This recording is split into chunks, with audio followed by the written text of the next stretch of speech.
Here I am at Clark Avenue and US 63 in Columbia, Missouri. Coming up to our building, I'm headed south right now, pulling into the parking lot.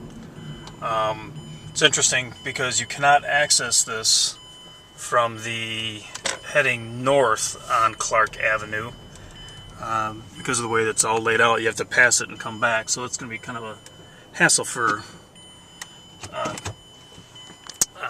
patrons. Anyhow, I'll just take a walk around the outside of the building since I'm here right now prior to getting in.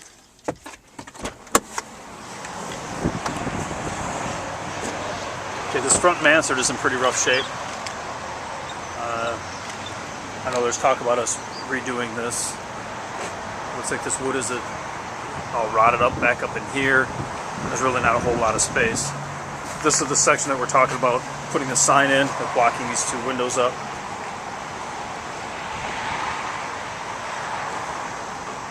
Parking lot is in poor shape. You see big patches that are needed. Concrete sidewalk. This will all have to be fixed out here. Kind of looks like there used to be an old pylon sign here, a big tube. Deal. Building itself, obviously metal engineered building of some sort. Insofar as semi-access, I guess they'd be probably pulling in back here, pulling in up this way, and then backing down to these doors if I had to take a guess. Big field in the back. This is where they're talking about putting that other building, I think, but I thought that idea has been scrapped. But it would be possible if you needed extra space to pave back in here as a nice open area.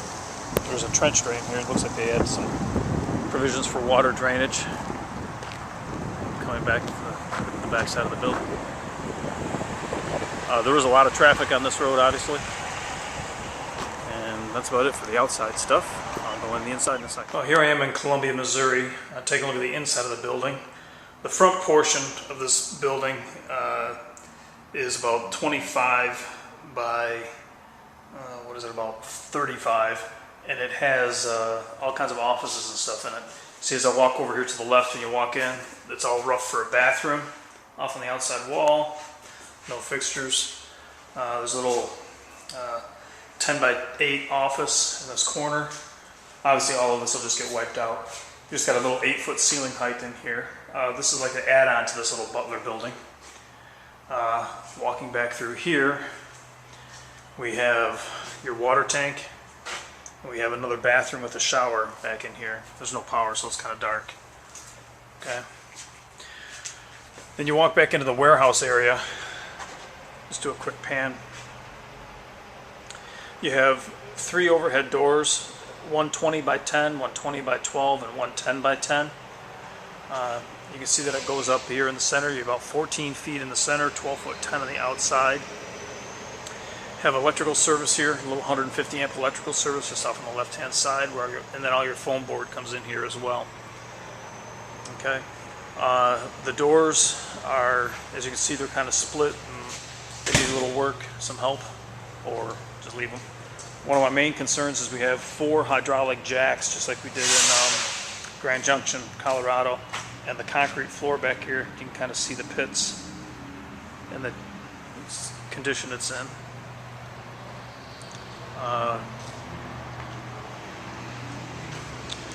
So this will need a little patch up.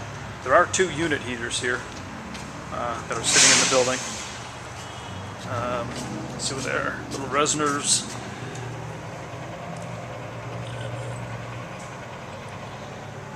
Two of them here. That can be used in this back room if we needed to. The front area has just a regular, like a household furnace in it to heat. I didn't see any cooling though. You also have 2 grates in here. I assume this is a grease traps that we'd have to fill in. Okay, you see the hydraulic controls here for the lifts. Let's just look back the opposite direction. Okay, and as I was here today, oops, you got your mobile showroom. So that is about it from Columbia, Missouri. In talking with this truck driver out here, he had indicated that, you know, he had that big truck and he was able to get around in here, and the ground was stable enough that he could move. He said if we were to remove this brush out here, okay, along the sides, as well as this fence, you know, there would be no problem for our trucks getting in and out and around, and we wouldn't even really need to do anything with the grade.